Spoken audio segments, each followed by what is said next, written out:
उस एक college graduate लड़का एक जॉब इंटरव्यू देने गया। उसके पास डिग्री भी थी, अच्छे मार्क्स भी थे और रिज्यूमे भी था।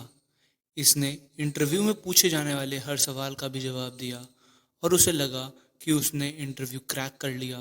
पर जब वो उस रूम से बाहर जा रहा था तो उसने कुछ ऐसा सुना जिसने उसे शॉक कर दिया। उसके हायरिंग मैनेजर ने अपने असिस्टेंट से कहा, I don't think so he is worth it. पर क्यों? उसके हायरिंग मैनेजर को ऐसा क्यों लगा दैट ही इज़ वीक? ना तो उसके शब्द गलत थे, ना ही उसके आंसर्स। जो गलत था वो था उसका हैंडशेक। उसका हैंडशेक इंटरव्यू के शुरुआत से ही उसे वीक और लेस कॉन्फिडेंस दिखा चुका था। हैंडशेक एक ऐसा जेस्चर जिस पे हम ध्यान तो नहीं देते, पर ये हमारे मीटिंग की टोन पहले ही सेट कर चुका होता है। तो हमारे लिए बेस्ट तो यही होगा कि हम हैंडशेक पे काम करें। तो आज सीखते हैं द पावर ऑफ हैंडशेक। पर हैंडशेक को जानने से पहले हमें सबसे कॉमन 3 हैंड जेस्चर्स के बारे में जानना बहुत ज़रूरी है। Gesture number 1, palm up gesture.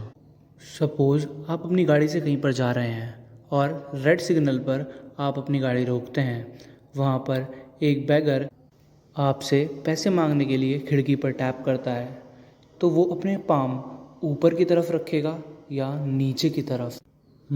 आपने सही समझा, उसका पाम अप ही होगा। तो पाम अप जेस्चर सबमिसिवनेस दिखाता है।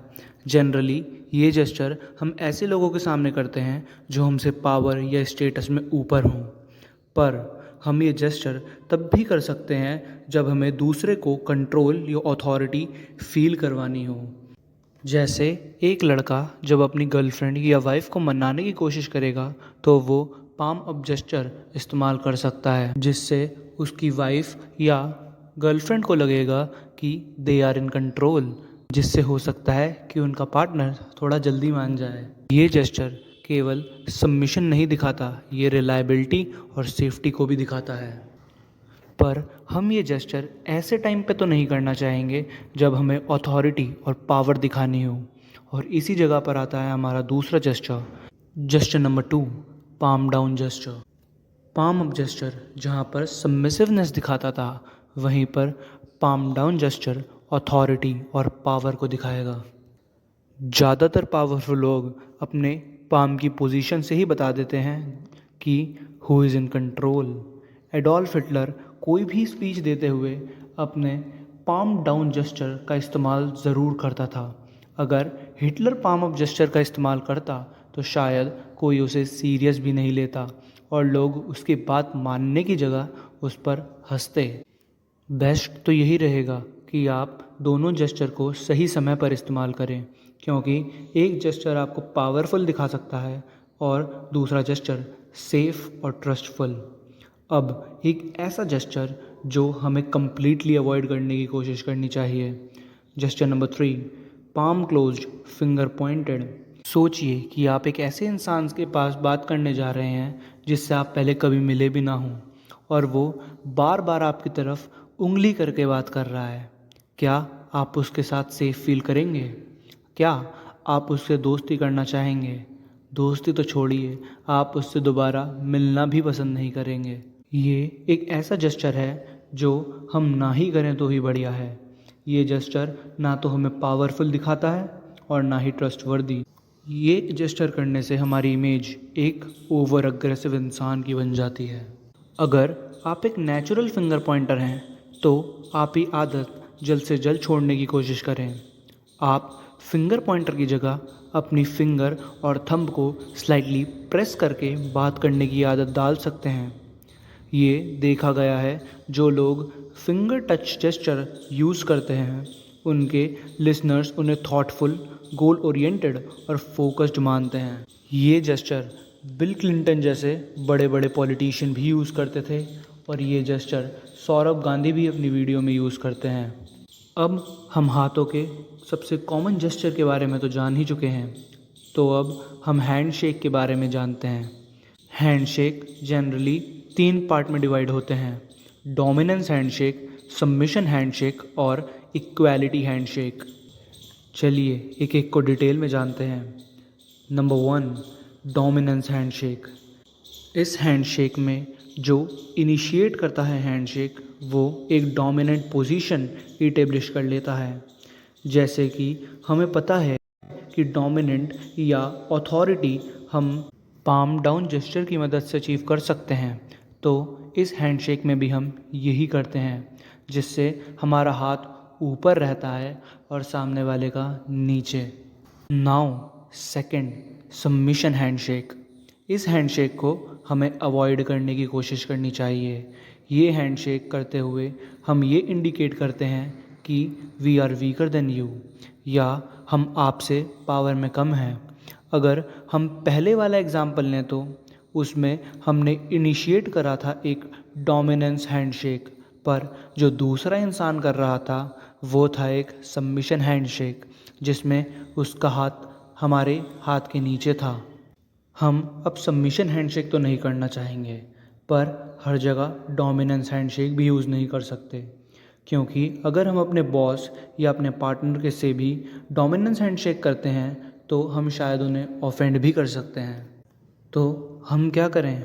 वहाँ आता है हैंडशेक नंबर 3, इक्वालिटी हैंडशेक, जहाँ डोमिनेशन हैंडशेक दिखाता है I am powerful than you, वहीं सबमिशन हैंडशेक दिखाता है I am weaker than you.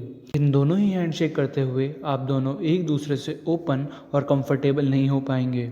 अगर आपको इक्वालिटी, फ्रेंडलीनेस और कंफर्ट बिल्ड करना है तो आपको इक्वालिटी हैंडशेक यूज़ करना चाहिए। इस हैंडशेक में ना आपका हाथ ऊपर होता है ना सामने वाले का, दोनों हाथ बराबर होते हैं, जो इक्वालिटी दिखाता है।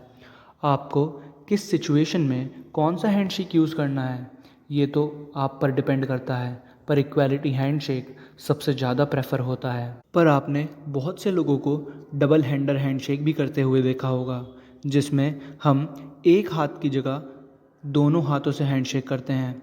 इसे हम पॉलिटिशियन हैंडशेक भी कहते हैं, जैसे हमारे prime minister mister Narendra Modi कई बार करते हैं। इस हैंडशेक में हम दोनों हाथ केवल दूसरे के हाथों पर ही नहीं रखते, बल्कि एक हाथ से हैंडशेक और दूसरे हाथ से wrist hold, upper arm hold या शोल्डर पर भी हाथ रखते हैं। जैसे इस पिक्चर में मोदी जी ने रशिया के प्रेसिडेंट मिस्टर व्लादिमीर पुतिन का अपर आर्म होल्ड किया है। ये हैंडशेक डीप कनेक्शन, ट्रस्ट और ऑनेस्टी दिखाता है। पर इस हैंडशेक के करते हुए एक बात ध्यान रखनी ज़रूरी है कि आप ये हैंडशेक तभी करें जब आप दूसरे इंसान को पहले से ही अच्छे से जानते हों। अगर आप ये हैंडशेक ऐसे इंसान से करते हैं जिससे आप पहली बार मिल रहे हैं, तो आप इसका इफ़ेक्ट उल्टा कर सकते हैं और दूसरा इंसान आपको ट्रस्ट नहीं कर पाएगा। और ज़्यादातर बिजनेसमैन तो ये हैंडशेक अवॉइड ही करते हैं। तो हमने ये तो जान लिया कि हमें कौन सा हैंडशेक करना चाहिए। अब ये जान लेते हैं कि कौन सा हैंडशेक हमें नहीं करना चाहिए। Handshake number 1, the wet fish. मेरा एक दोस्त है जिसके हाथ हमेशा ही गीले रहते हैं। हालांकि वो बात करने में बहुत अच्छा है, पर कोई उससे हैंडशेक करना खास पसंद नहीं करता। अगर आपको भी ये प्रॉब्लम है तो बेस्ट ऑप्शन है कि आप अपने पास एक हैंकी ज़रूर रखें। ये आपकी बहुत मदद करेगा लोगों से कनेक्ट करने में और एक अच्छा हैंडशेक करने में। Handshake number 2, the vice. ये हैंडशेक बहुत यूज़ किया जाता है, स्पेशली बाय मेंस। इस हैंडशेक में हम दूसरे का हाथ टाइटली पकड़ते हैं और झटके से पहला शेक देते हैं और फिर 2 से 3 नॉर्मल शेक करते हैं।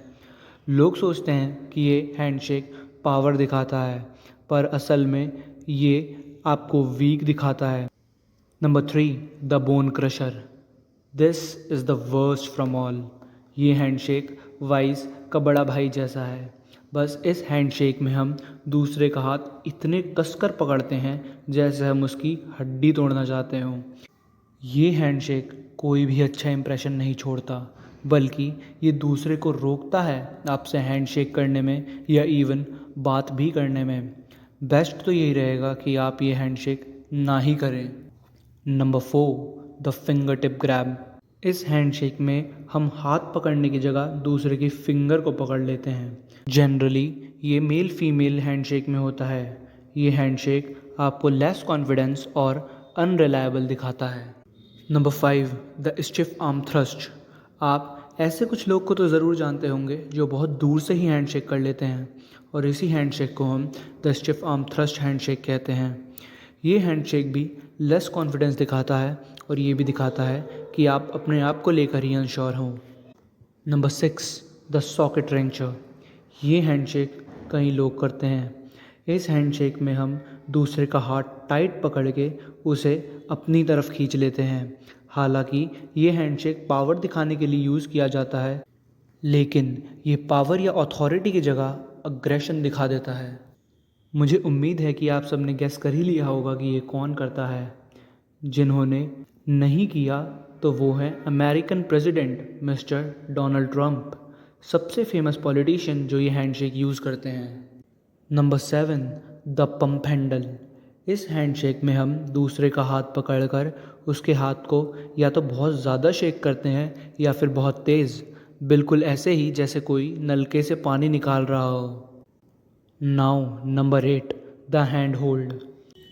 हैंडशेक का मतलब हाथों को शेक करना है, पर आपने ऐसे लोग ज़रूर देखे होंगे जो केवल हाथ पकड़ लेते हैं। ये करने से सिचुएशन में ऑकवर्डनेस आ जाती है और आपका कॉन्फिडेंस भी कम लगता है। अगर आप इनमें से कोई भी हैंडशेक करते हैं तो उसे छोड़ने की कोशिश करें और इक्वालिटी हैंडशेक की आदत बनाने का फोकस करें। याद रखें, जब हम किसी से मिलते हैं और हैंडशेक करते हैं तो वो हमारा फर्स्ट इम्प्रेशन सेट कर देता है, और आपने ये कहावत तो सुनी ही होगी, first impression is the last impression. तो इसी के साथ हम आज की वीडियो को समाप्त करते हैं। अगली बार जो हम मिलेंगे तो हम देखेंगे the magic of smiles and laughter. Till then, good bye.